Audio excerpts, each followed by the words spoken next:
This is section 8.2, day 1 of rational functions.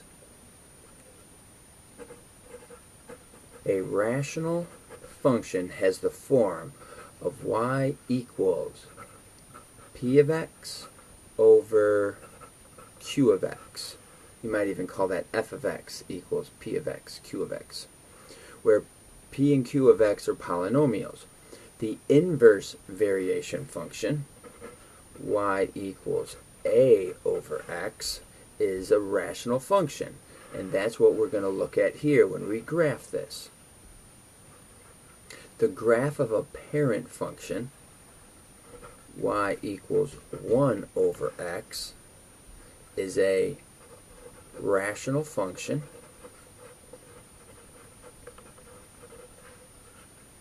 which consists of two symmetrical halves called branches. Each of these is called a branch. It's a branch of the graph. The domain and the range are all non-zero real numbers. So if forever goes to the left, forever goes to the right, it just does not include 0. That means there's a vertical asymptote at 0.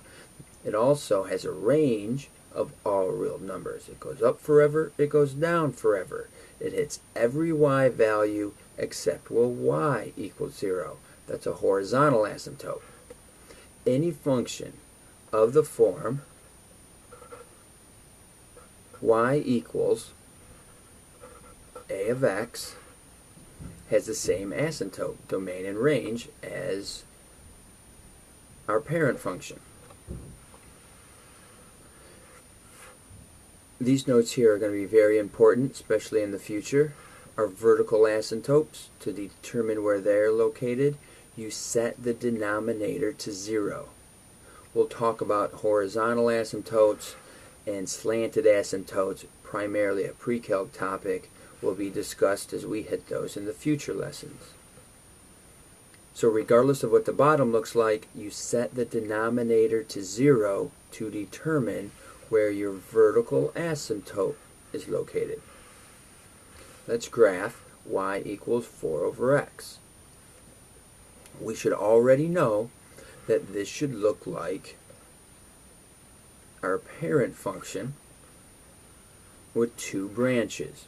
Because x is dividing the 4, we already have an idea of what it should look like. One way to do this is going to be our vertical asymptote, and then we're going to have values to the right of it.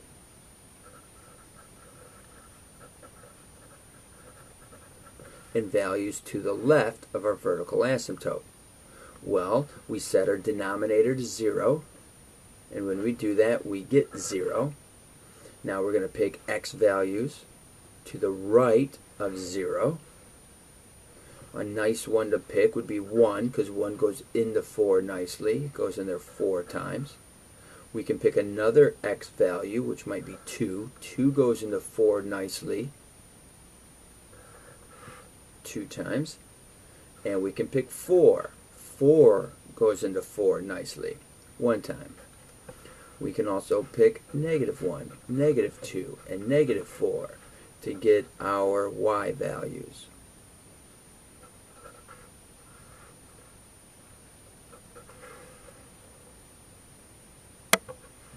Alright, so we come over to our graph.